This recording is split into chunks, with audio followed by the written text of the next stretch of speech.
Now, Glenn Beck has been aligning himself with a group evacuating, quote unquote, Christians from Kabul or from Afghanistan, largely from Kabul. I don't know if that's where he is during this particular video.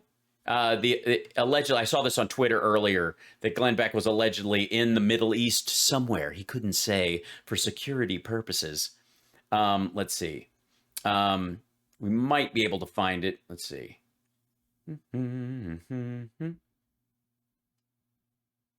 Oy, God. Louis Gohmert is speaking at a thing in Texas right now. That just came up in my feed. That's wrong. Okay, let's see. I'll find the Glenn Beck stuff. See if he... this is where he's alleging that America is not evacuating Christians. We're abandoning them. And that they're getting them out, which there's no proof of either. And by the way, Glenn Beck's audience raises staggering $22 million in 2 days to rescue Christians trapped in Afghanistan. With a C-17? Did they now? Let's see. He's on the phone. I've heard reports our State Department told Macedonia to stop taking Afghan refugees. Tom Cotton tells me he's heard similar reports. If our government won't save people, we will, but the State Department must stop standing in the way. They're not. They're just stopping flights that are interfering with stuff while they're trying to take care of things. Glenn Beck's trip to the Middle East to rescue Christians is inspiring. If, I mean, it's not true, but there we go. Tell me, President Biden, how are you going to hunt down terrorists who killed 13 of our soldiers because you betrayed our Afghan allies, abandoned our air base, and gave the Taliban Blackhawks? No, they didn't. They don't have Blackhawks. Let's see what he's saying. Just have a drone up in the sky, and we'll just drone them to death. Will we? Well, first of all, let's just remind you that they now have more Blackhawks. The Taliban has more Blackhawks than 85% of the world. Yeah, they don't know how to service them, and they don't have any mechanics or pilots, and, also, no, they don't. Don't worry about it. They're cave dwellers with Blackhawks. Now, the second thing... Yes, don't worry about it. They're field mice with AR-15s. Usually you need some sort of an intelligence network to be able to find out on the ground who did it. Unless we're just gonna take the Taliban's word for it. Because I know they're so trustworthy. We have no connections on the ground. If we did... Yeah, if we did, Glenn Beck would know their names. We don't have an intelligence network or anyone. Can you imagine if the CIA was capable of paying off people within the 12 tribes that make up the Taliban and getting information from some of those folks using bribery and assistance in varying degrees? Who would think of such a thing? None of them trust us anymore. None of them would ever work with us. We probably actually made people want to help the Taliban and blow us up the way we have betrayed them.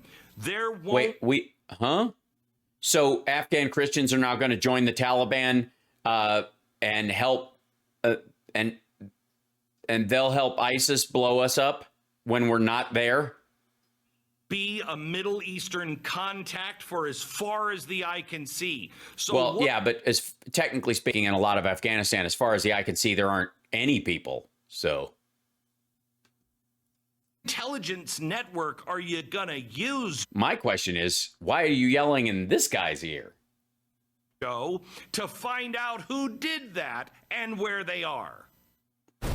So it's just not possible. If Glenn Beck thinks it isn't possible, it isn't. Thank you. And this is the Nazarene Fund and their partners, Mighty Oaks Foundation, have rescued a total of 5,000 refugees from Afghanistan. It's just the last few days. And by the way, only Christians. They have a Christian-only gathering. So he's going down there and basically, in his own mind, stealing the valor of the Nazarene Fund by allegedly raising money for this thing.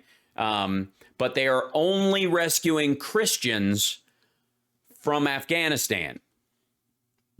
we're working day and night to make sure that everything that people think we're actually doing something is buttoned up and taken care of. By the way, just because I want to make sure that your money we view your money as sacred money. It's like, that's why I spent over $20,000 flying myself to Afghanistan to pretend I'm participating in this when I am absolutely not. And I'm staying in a really shit hotel in Dubai. I mean, it's like, this is like maybe a 6-star. Thing to me. None of my travels or my team's travels, none of it is paid for by the Nazarene Fund. No, it's just taken out of the money that we sent over there.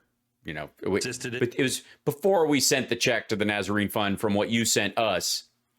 Not a single meal, not a cupcake. And yes, there will be cupcakes on this trip. Okay, Glenn, I'm going to go out on a limb and say that if you're going to make the case that you are going into danger to rescue Christians that the American government will not rescue, and you are the last line of defense, and that the U.S. government is leaving people behind, maybe don't bring up that you're going to have cupcakes, you fat fuck. Everything is paid for by me personally, and I can't thank the Kenneth Copeland Ministries enough for lending us their plane to get us over here. I left the show yesterday. Oh, don't worry, it's tax-free. In the last half hour of the show, just kind of disappeared and reappeared about 60 minutes before this broadcast today. We got off the plane. I can't say where I am in the Middle East. Because it will embarrass everyone I'm working with and let them know that this is really sweet around here. I am totally safe and nothing to worry about, and I'm viewing this from as far away as if I was doing it from America, but I can pretend. Just for security reasons, but mainly because the countries that are dealing with refugees don't want anyone to know that they're dealing with the refugees because So thanks for flying there and drawing attention to it, because nobody will know if you don't say it.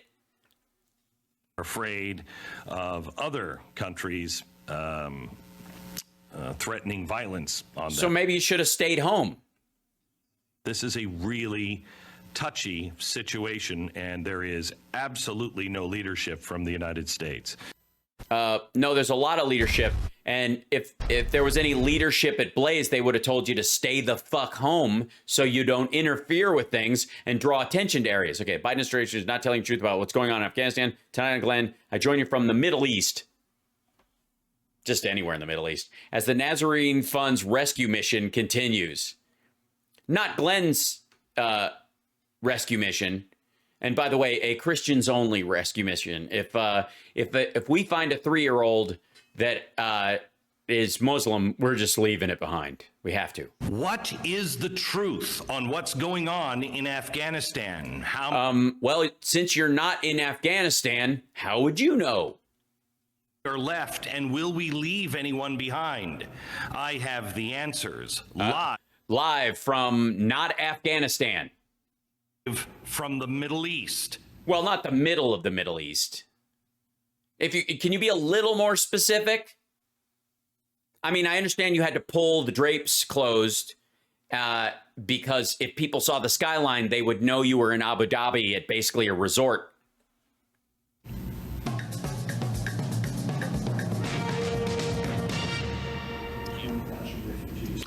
Hello and welcome to the program. I am live in the Middle East. I'm in a country. In the Middle East, yeah, in a country that is completely safe and really cush, honestly.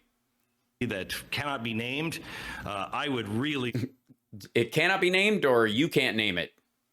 Can't pronounce it, can you? Like to name them because they are amazing at what they're doing. Oh yeah, this is amazing. Red carpet, fucking. They do these dates where they put like an almond in it and they drizzle them with chocolate, and the cupcakes here, fucking hell, I'm chubbing just thinking about it, you know. But I mean, I'm in the Middle East though. I'm in the Middle East. Only Thank a you, few Jay. countries in the world that are acting as a halfway house, if you will, where we No, I won't. It's not a halfway house, dipshit. You mean a midpoint, a vetting point?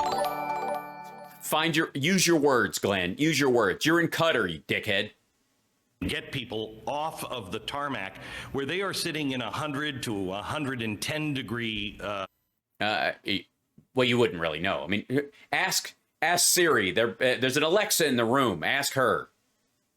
Temperatures without really any water. There are no toilets. There is nothing.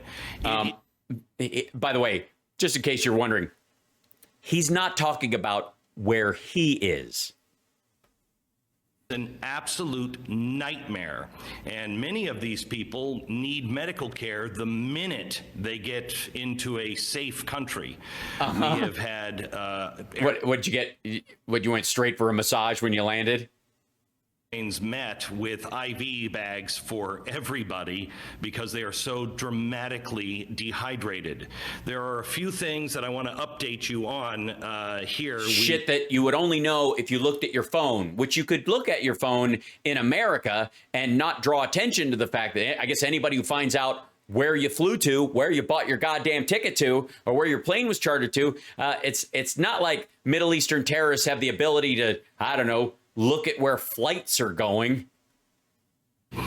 We just got some information that just came in to me from Getter.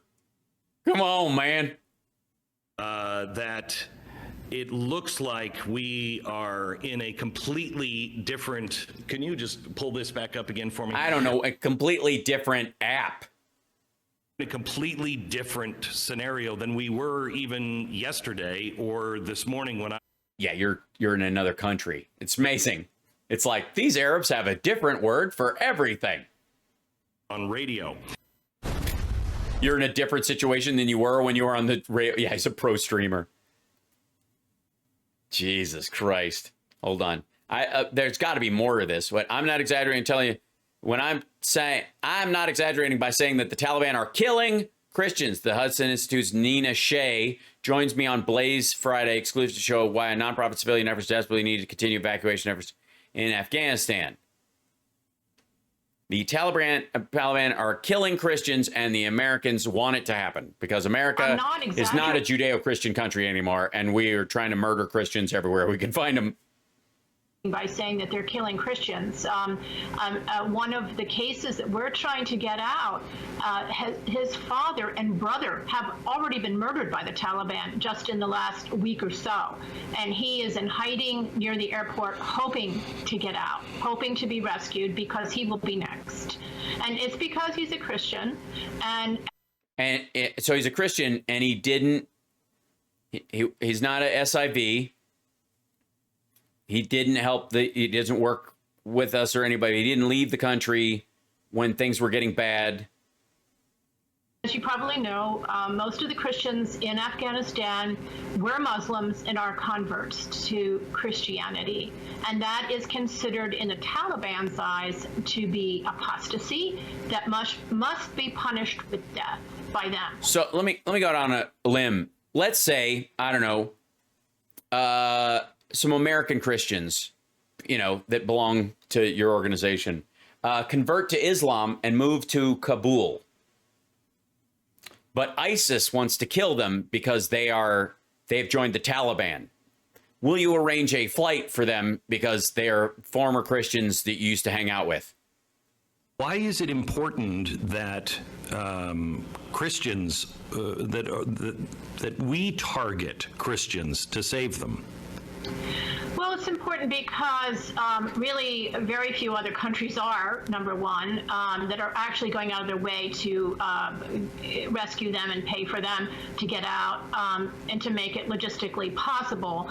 But they're also conflated with Americans and the West. So when the Taliban sees them, not only are they considered apostates, which is punishable by death, but they're considered the enemy. And thank you. Someone tell my son to take a shower. He stinks. Boneless Donuts. Your son should take a shower. It's about that time. Killed 10. By the way, I'm fairly certain this woman is is she in the Middle East as well? I mean, this is ridiculous. The idea that somehow you're going to exclude people that they're not. I grew up around journalists. That's one of the reasons I hate them so much. Supposed to be brave this week on Glenn Beck's podcast. You've never seen Tucker Carlson like this? Surrounded by wood, wearing plaid, blathering about bullshit? Of course we have. Grew up around journalists my whole life. I mean, that's the world I grew up in. That's why I went into it. So that's one of the reasons I hate them so much. It's a personal offense. It's just the worst people have gone into it. Just the technocratic, dishonest, careerist, stupid. Holy shit. This is a rough way to talk about Sean Hannity. Cowards. I mean, you're supposed to be brave. That's the, when I was a kid, my dad worked for ABC News, and he would have his cameraman and the sound guy, and they were always over for dinner in the backyard smoking cigarettes. Which is very brave. Wine, telling stories about, women and places they went and stories they did. And like this guy. Yeah, all brave. Pushed me in the face and I hit him back. I mean, they were just like, they covered riots. They all covered the Watts riots in LA. I mean, they were tough and cool. They'd been places, done things. These people are just like such wussbags. I know. I hate them. You're in a cabin someone made for you, making millions of dollars a year. Tucker Carlson's never been in the field that I know of. Let's see. I think we looked this up before, but I have to just for the sake of 1 second. Hold on. Tucker Carlson goes to Afghanistan. Maybe he went to, let's see. Images.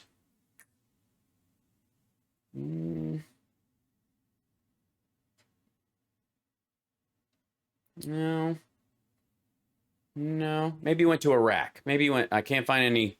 Let's see. Go to Iraq. Let's go say it goes to Iraq. Mainly kind of contractors. Nope.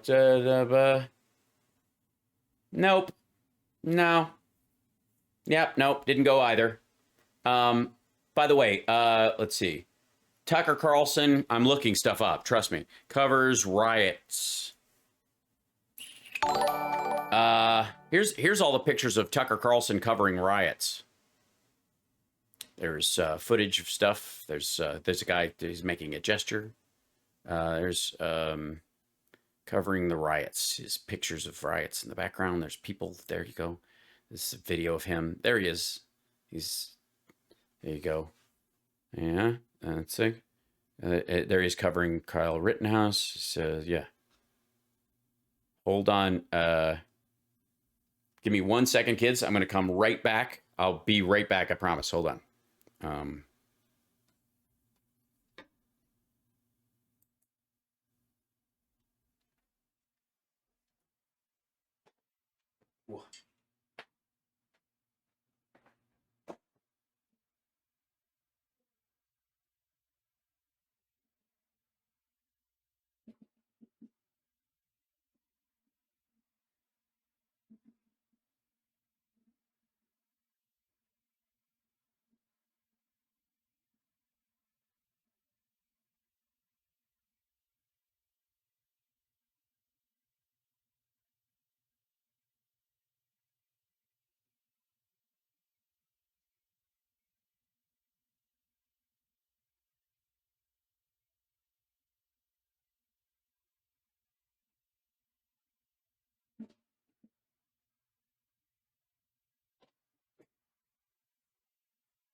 All right. Sorry. Is that enough of a noise for you?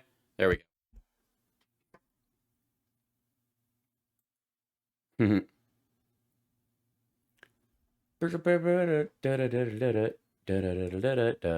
There we go.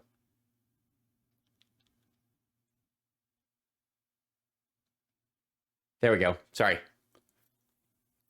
Yeah, there we go. Just getting some freeze in there. Hello, darkness, my old friend. There we go. Okay, where were we? Here we go. This business. Yep. There's Tucker Carlson covering. He covered the riots by talking about Seth Rogen. More footage. There's him interviewing Trump about the riots. There's him with a picture of AOC. Brave stuff. Let's see if Glenn's made any other bullshit. It's a horror show. How many will they leave behind? Glenn. Oh my God. Let's find out, shall we? Come on. It's the horror show. Where is it? Okay, this is from their own thing. Isn't there a video of this? Does it click on this? Nope. The name's undisclosed location. Nope. Okay, just bullshit. Okay, here we go.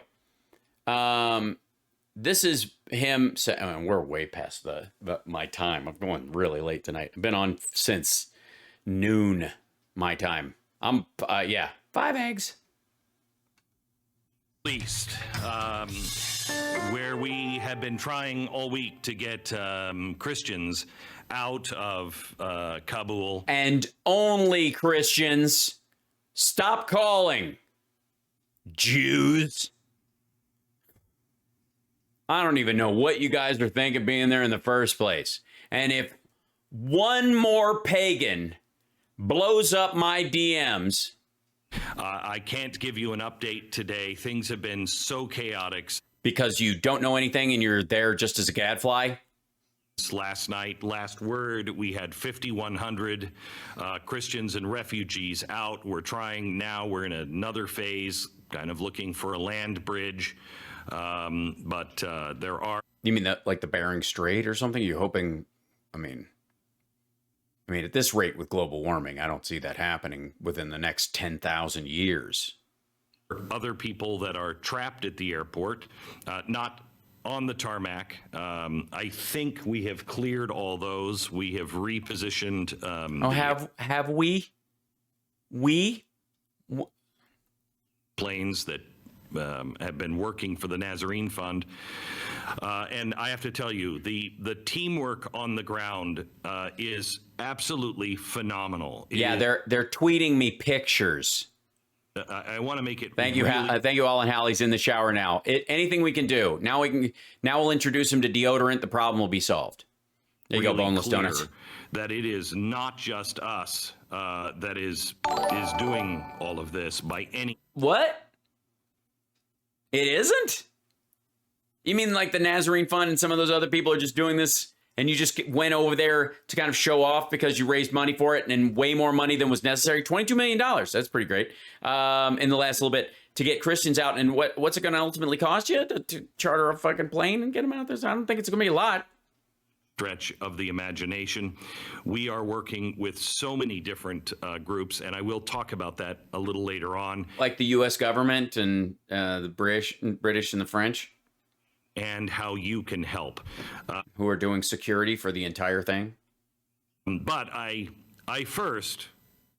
just want to super shout out to President Joe Biden, who is the worst president. And he may, if you've listened to this program, I hate Woodrow Wilson. Yeah, it's a constant refrain. With all the intensity of a white-hot sun, maybe, as Pat would say, 1,000 white-hot suns.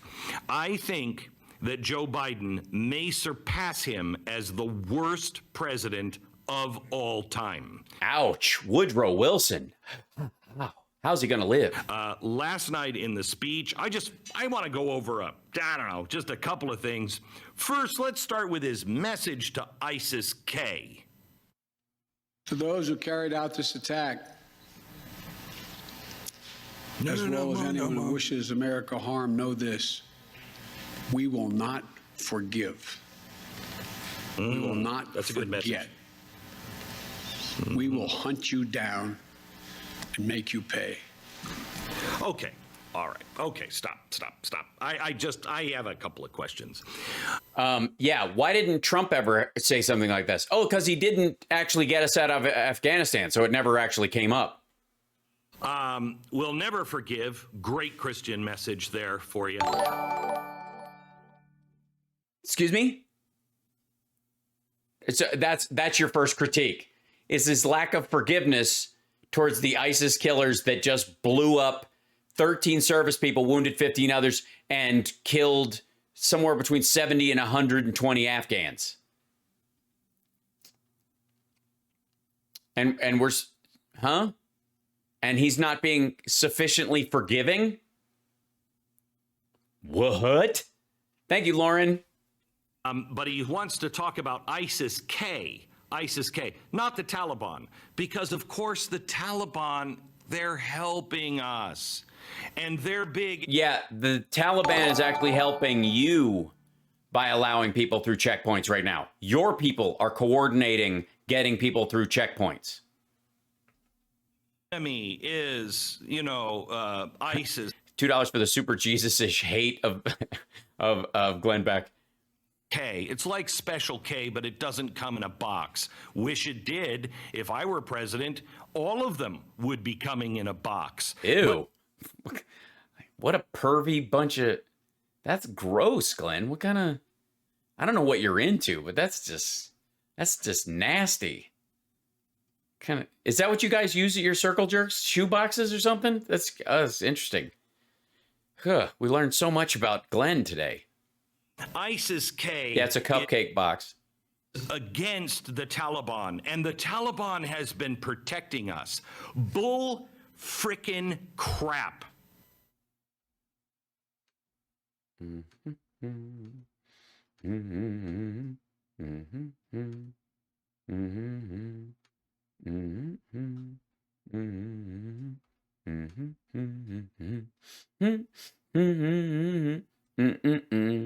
Dooba-dooba-dooba-doo-doo-doo. That is not true. Crazy. Tell us, Glenn. You're in Abu Dhabi. Tell us how it's going. Going to hear this bullcrap that ISIS is against the Taliban, and the Taliban is so nice and they're just trying to protect us and they're guarding the gate. That's bullcrap. All of that is PR bullcrap. These guys do hate each other. But have you heard an idea in the Middle East called the enemy of my enemy is my friend?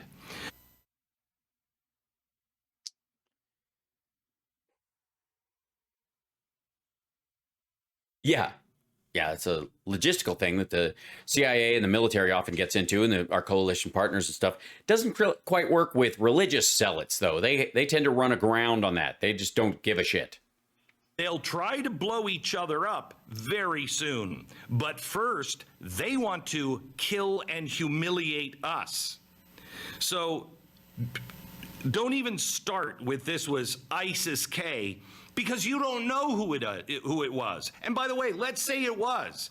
There were three Taliban checkpoints before you got to the main gate where our checkpoint was. Mm-hmm. Is the Taliban, they're so super good, they're so reliable and so good and so able to beat us, but they couldn't recognize suicide bombs when they saw them through 3 separate checkpoints? Well, that assumes they came down Airport Road. The last point on this one. We're going to hunt you down, and we're going to make you pay. Well, maybe that's true after we ship them probably $1 billion on the airport and just leave it there like we did with Iran.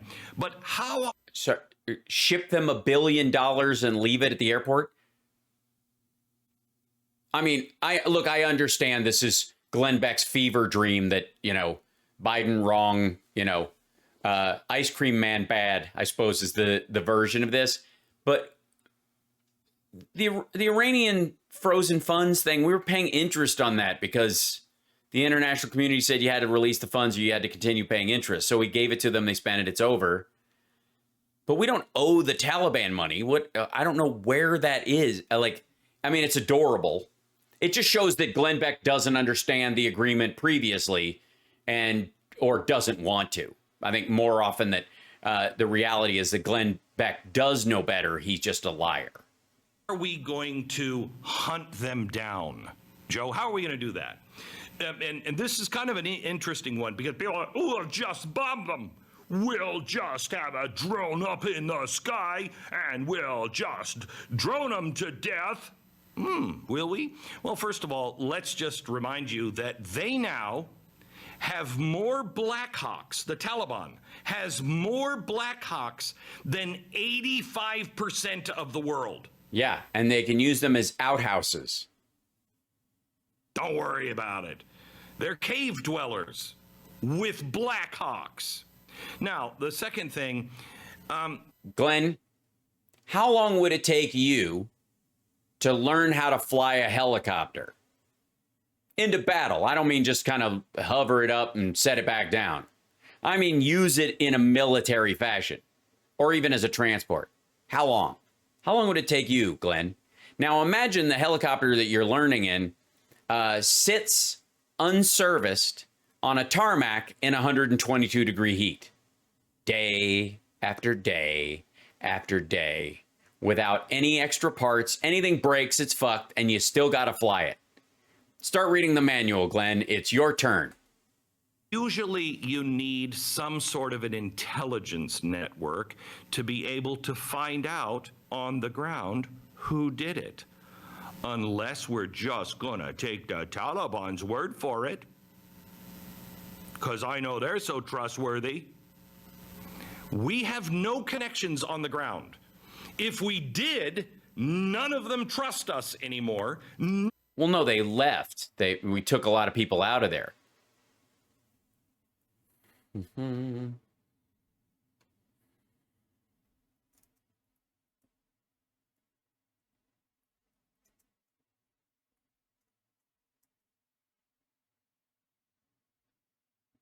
Mm-hmm.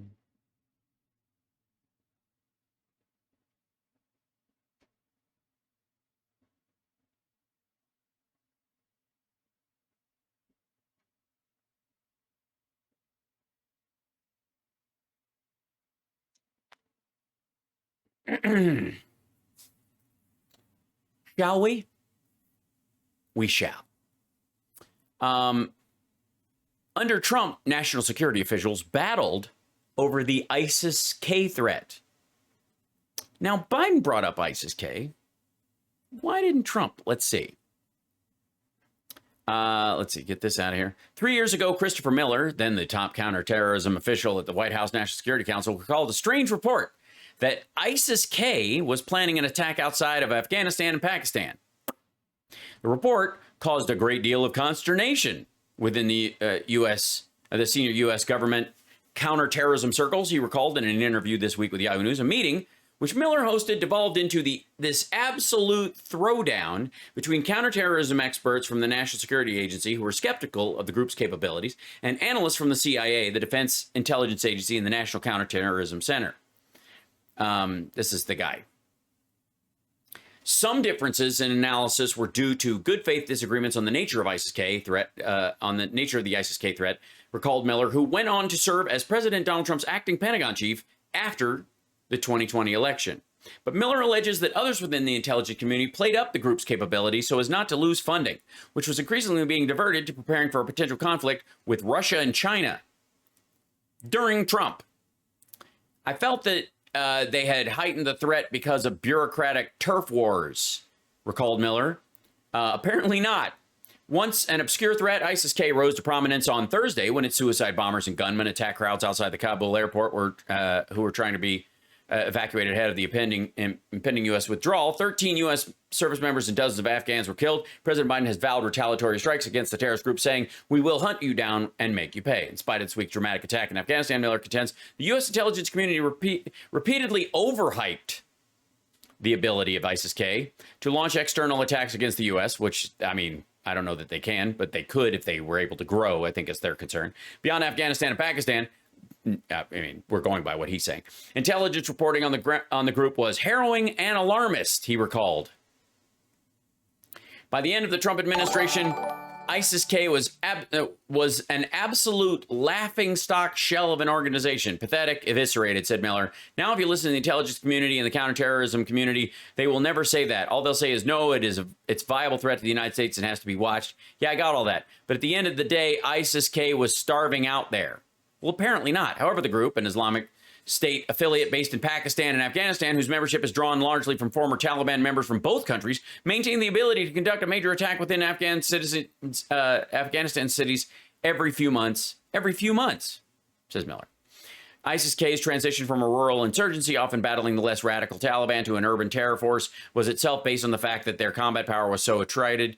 I did not think for a moment of them as dramatic. They certainly didn't have transnational reach. You mean like they're the JV team?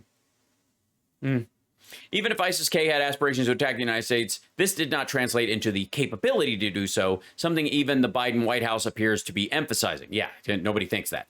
Hours after Thursday's attack in Kabul, White House Press Secretary Jen Psaki, we're not going to attack them because we're afraid they're going to make true on an attack on the homeland in the future. It's out of retaliation for this and to make sure that they don't grow into that. Yeah. It's very different from ISIS's ability to attack the United States and attack the homeland. Right. At least during the Trump administration, it appears the intelligence community disagreed with that assessment. The intelligence community would be like, oh my gosh, they want to attack the United States, said Miller. And I'm like, yeah, that's one thing when we're sitting around in a campfire at training camp talking shit, versus do they have the capability? And is that part of their doctrine and strategic goals? Did this asshole say bruh in national security meetings? No doubt. Now that could change, but I never thought they were capable of projecting combat power into the United States or into the far enemy type of thing. Miller was also skeptical of any collaboration or coordination between the Taliban and ISIS-K. Yeah, nobody thinks that. It's not a shred, not a nanoparticle, nothing in terms of intelligence on a relationship between the two groups when he was at the Pentagon or National Security Council, he recalled.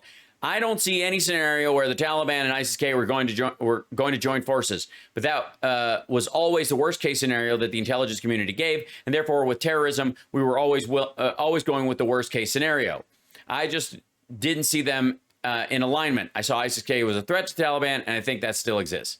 Javed Ali, a former top U.S. counterterrorism official and now professor at the University of Michigan, agrees that ISIS-K is primarily a problem for the Taliban. Thursday's attack is a black eye for the Taliban, too, Ali said, because it shows they don't have the kind of control they think they do in the country. U.S. counterterrorism officials were keenly aware of ISIS-K's capacity for mayhem, recalled Ali, who served as a senior director of counterterrorism at the NSC in 2017-2018, who was president then. ISIS-K was clearly a priority at the time, said Ali, as were a lot of the other ISIS affiliates, ISIS-Core, and the recognized affiliates were in the top tier of the threat spectrum. Even if it was not a direct international threat, Miller believed the U.S. military had to prepare for the contingency that ISIS-K or Al-Qaeda might try to reestablish terror training camps in Afghanistan after U.S. withdrawal. We know this. There was a huge amount of stress about how we would maintain intelligence capabilities to make sure that we had indicators or warnings if Al-Qaeda or ISIS were amassing in Afghanistan and establishing safe havens. So apparently Trump's inner circle, the DNI, everybody there absolutely thinks there's a separation between the two and believes this kind of shit could happen. And Glenn Beck's like, if I make this voice, it'll mean that everybody I'm thinking of is dumber than me. Of them would ever work with us. We probably actually made people want to help the Taliban and blow us up the way we have betrayed them.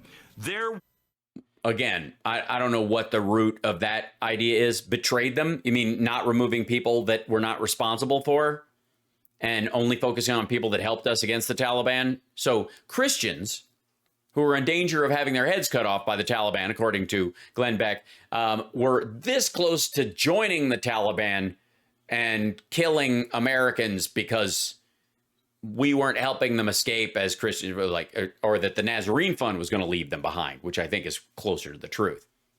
Won't be a Middle Eastern contact for as far as the eye can see. So what intelligence network are you going to use, Joe, to find out who did that and where they are? Well, I mean, there are lots of groups we coordinate with throughout the Muslim world that's aware of where the guns, where the munitions are going, who's giving them to them. Some people will only give them to friendlies. Some people will give them to known groups. And then if an unknown group is receiving munitions, we can kind of, through process of elimination, determine whether or not they're worth looking at. And then through spy satellites, drones, listening devices, and operatives on the ground that do come in from, either from the Pakistan side of things, which is where most of these assholes are set up, or through Uzbekistan or other countries, or through our alignment against ISIS with Russia and other groups. We can go, hey, you guys have any idea who these guys? And like, oh yeah, these fucking guys keep trying to kill us too. And then that's how we find out. That's. I mean, you want to believe that everybody hates you because hates the United States because you hate Joe Biden, and that's the reasoning behind it. But whatever. Thank you. This guy is a moron. A moron. When a guy like me can figure this out. You haven't figured it out, Glenn. When a moron calls someone else a moron, sometimes people recognize that Glenn Beck is a moron. You are a special kind of moron. I'm glad to say that. Thank you. Now, let's go to cut to the military recommended something. Mm-hmm. Did you personally reject a recommendation to hold or to recapture Bagram Air Force Base? Here's what I've done answer the last question first. By the way, they've got Glenn's mic live so that he can talk over what Biden is saying, making what he's saying, attempting to make what Biden is saying sound dumb or weaker, or reference the tone of voice that Biden has as a sign of weakness, and instead of letting it play out and then referencing it like I do, which out of as much total disregard and disrespect I have for a lot of the people I deal with, I respect the space of the listener to allow it to play out so that people know that I'm not talking over it. But listen to how pathetic Glenn Beck is. Questions of how to conduct an evacuation or a war. I gather up all the major military personnel that are in Afghanistan, the commanders, as well as the Pentagon. And I ask for their best military judgment. What would be the most efficient? Did you hear what Glenn said? And then I reject it. No, he doesn't. And first of all, the ones he did reject are the ones that everybody else has been listening to up till now, including Donald Trump, like McMaster, who said we should have stayed. To accomplish the mission. They concluded, the military, that Bagram was not much value added, that it was much wiser to focus on Kabul. Wow. And so I followed that recommendation. Stop. He takes full responsibility, but he asked the Pentagon, how do we do it? He said earlier in the speech, I asked them 3 times today if they needed something, and they said no. Oh, well, that's taking full responsibility for it. I take full responsibility. I asked them, and they said they didn't need my help at all. They didn't. Yeah, they didn't need any extra material help. They had everything they needed to complete the mission. But if they needed anything extra at any point, we would provide it. But they're constantly, because it's constantly changing, he asked them 3 times in the same day. Now, let's just say we had a report a few months from now that the generals asked for help and Biden rejected it. How do you think this asshole would have handled that news? Want anything else? Does that include them saying, this is a colossally bad idea, we shouldn't do it, Mr. President, and then you saying, no, but we're going to do it anyway? Okay. No, that didn't actually play out that way. I mean, that's a fantasy in your head, Glenn. That didn't occur. Go have a cupcake, shut the fuck up. Going to take? Well, I don't know, because this is going to be a disaster. But the good thing is we have a huge air base there in the country. that we could use for air support. No. Instead, the Pentagon said, what do you say we get rid of the airbase? Let's get... When your cohort is embarrassed by the voices you are making, you're in trouble. Just as a comedian, if you're there with a buddy who's working your stuff and they're not at least cracking a smile at what you're doing, if they're doing that whole, like, you're spitting on my neck kind of face like this dude is doing, it's just not selling. And your G Tennessee comedy voice that you're borrowing from old radio is also, it's just a bad sell. I mean, come on. There's no use for an airbase here. There's no strategic value for this airbase. That's why when we first started the war, we Listen to this asshole. built that gigantic airbase because there was no strategic use for it at all. Once we're leaving and the Afghan military isn't going to use it, why would we have soldiers guarding an area which we will not use once we leave in the last 2 weeks that we're exiting the country, using an airport closer to the people we are evacuating? God damn, this dude is dumb. when will the Pentagon stand up and say, that's bullcrap? Well, they won't, because he's telling the truth. Now, maybe the people running the Pentagon are that stupid, but the military's certainly not. They are the military.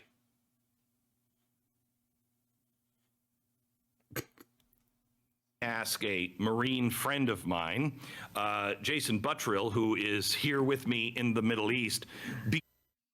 Because all of us watching last night almost burst a blood vessel when we saw him say certain things.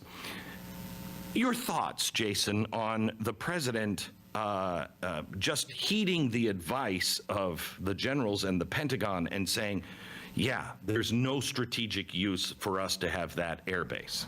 And I'm sure that Glenn Beck is going to fly someone with an alternate viewpoint all the way to the Middle East with him. One, I thought that he was just following Trump's plan. So I thought all these plans were already Head writer and researcher for Glenn Beck. By the Trump people. So why are they even discussing altering it in the first place? Yeah, why are they discussing altering it?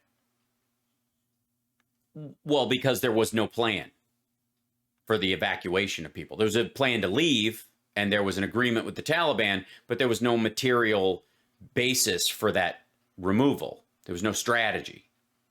And then, of course, there had to be adaptations to the strategy based on the reality that once we started enacting it, the Afghan government fell.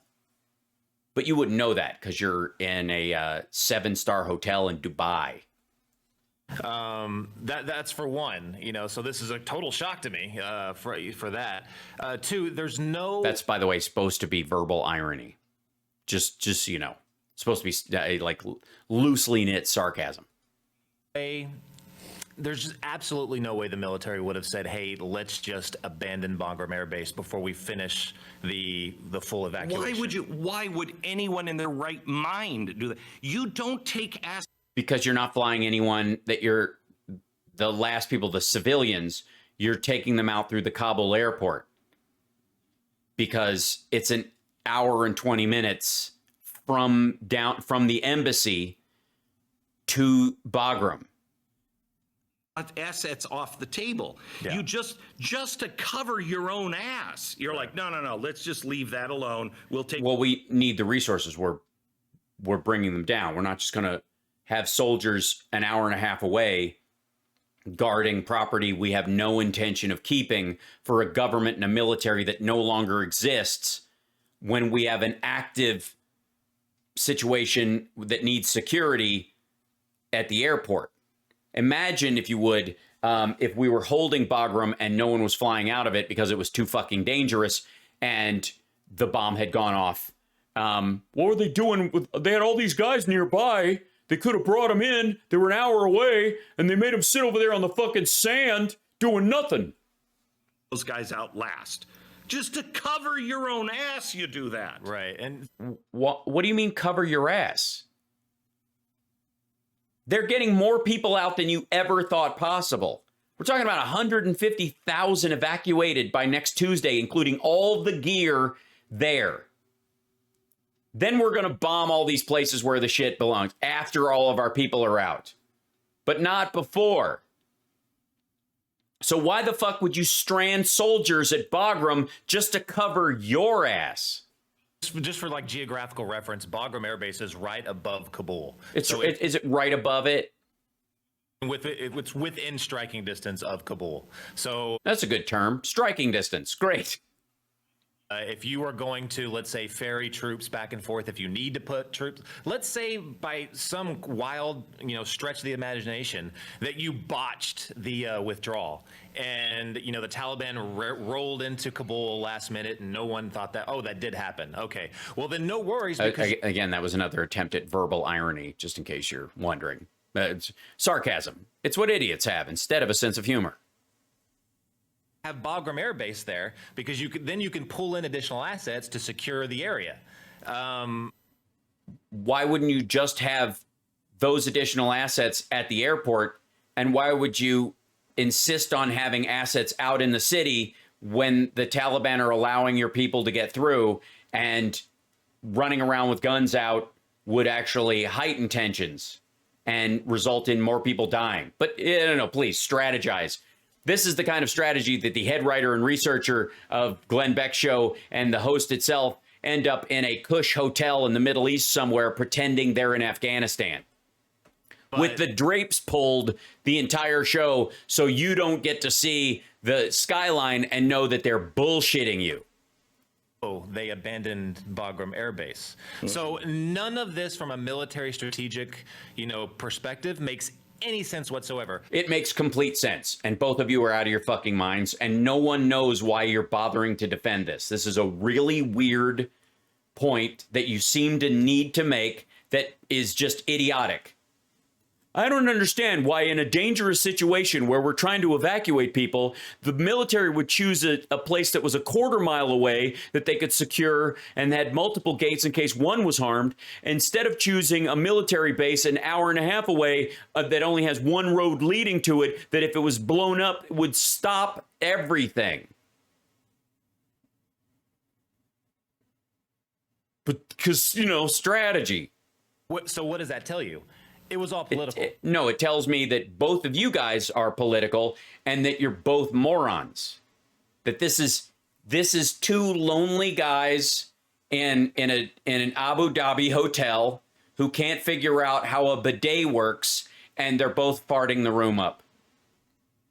So politics has been driving this evacuation from day one. Yeah, politics was driving not evacuating for the last 10 years, and especially the last 4. In a situation like this, in a military situation like this, the situation drives your timeline. Now, the Biden administration... so if there's a plan, you change the plan over time. So you may have a plan, and that plan was fucked up, but it was agreed to, and you started working on it, but then situations make you change the timeline, like tighten it and decide to shorten it, say, from September 11th being your outside to August 31st being your deadline, and sticking to it. You mean like that? Has been doing it exactly the opposite way. The timeline has been driving the situation, which makes no sense whatsoever. Yes, it does. You have a ceasefire with the group that is taking over the country. You have no political interest in being in the middle of a civil war, and you have a deadline for when you can get out, when you've made that agreement with them, which, by the way, you already got an extension from when the last guy did, but the last guy didn't plan to get anybody else out at all. He had an evacuation plan to get us 100% out of Afghanistan while still servicing Bagram Air Force Base and maintaining it, which how you get out and stay in sounds like a game of just the tip. Timeline to say, oh, we're going to make our decisions based off of this. You're having a rough time, dude. You're boring Glenn Beck, and that's difficult. I mean, the only thing that does that to Glenn Beck is hearing himself. Oh, right, you're his head writer. It's the same shit. Thanks, Mako Scuba. No, in any other military situation, period, you're looking at the situation and you're adjusting your timeline off of that. None of this makes sense whatsoever. You know, you want to see somebody that was honorable on taking responsibility. That would be Eisenhower and, quite honestly, George W. Bush. George W. Bush I'm sorry, what? I'm sorry, I don't think about George W. Bush that often. I just don't. took the heat. I was in his office when he called me and actually he didn't, but his people called me. I said, you want something to impeach this president over? We were talking about the border. This is where you find something impeachable of this president. And that night driving home from CNN, I'll never forget, I'm driving, I pick up the cell phone, it's a 212 number, and or 202 number, and they say, I pick it up, Mr. Beck, the president would like to see you in the Oval on Thursday, and at 11 o'clock. And that's how bad it was. What to do? I was just like, okay, let me check. And I just held the phone out away from my face, like, what the hell? What do I? Okay, I'm good. And so I went, and he was Yeah, I can't imagine why at that point in history we were making shitty decisions that kept us in Afghanistan for another 12 fucking years. Or 14. I don't know when this happened. And then you saw on television. He knew the names of everybody who had been killed or injured that he had personally called that morning. And it was around 11 o'clock, 11:30 when he told the story. And he was crystal clear on the name. He said the names of the people he called. Yeah, something Trump never even got right when he was on the phone looking at the person's name on a piece of paper, if you'll recall. And he talked about assets that we had in the war, blah, blah, blah, blah, blah. So he's telling stuff about assets to an asshole on the radio. And I said to him, no offense, Mr. President, but this is the guy that we need to see on television. And he said, you can't, blah, blah, blah, blah, blah. But the point of this story is that he said to me, it's my decision. I told the military, you have whatever you want. We're not going to do this Vietnam style. So which they did. Well, I don't know why this is a story that supports your premise. We'll take the heat. Uh-oh. Okay, hold on one sec. Oh, let me see. I don't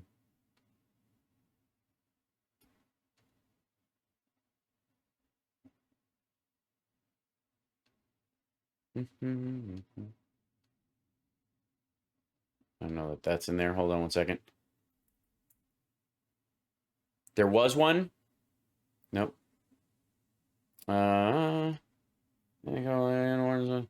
Airport gates immediately. U.S. military contracts.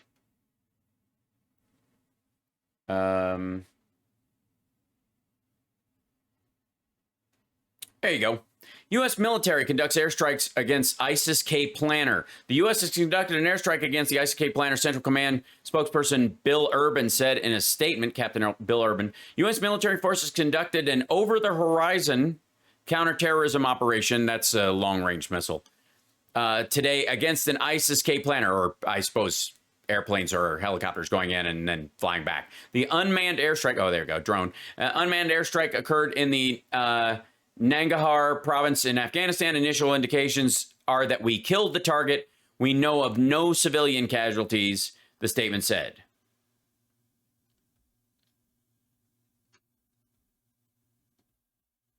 So, but Glenn Beck's probably forgotten about it by now. Why aren't we more forgiving?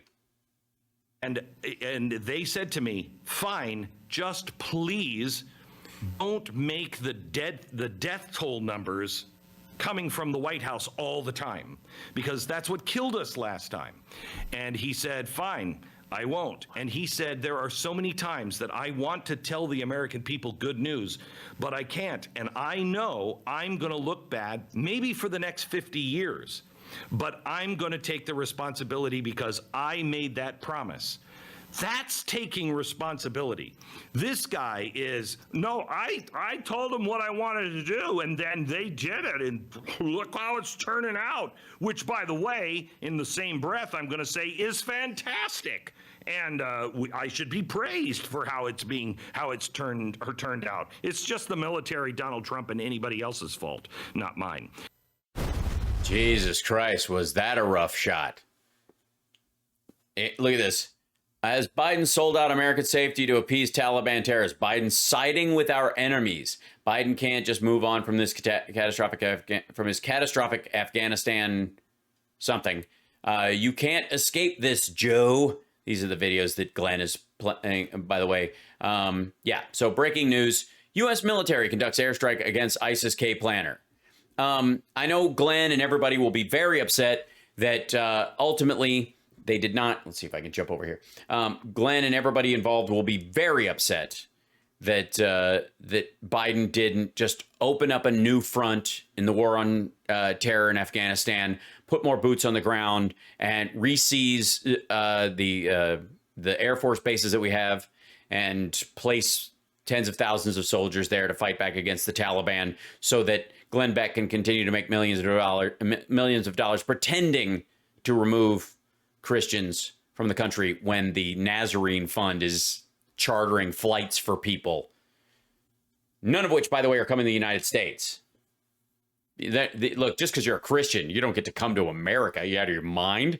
They're going to fly you to a third country and let the State Department vet you on, on the taxpayer's dime.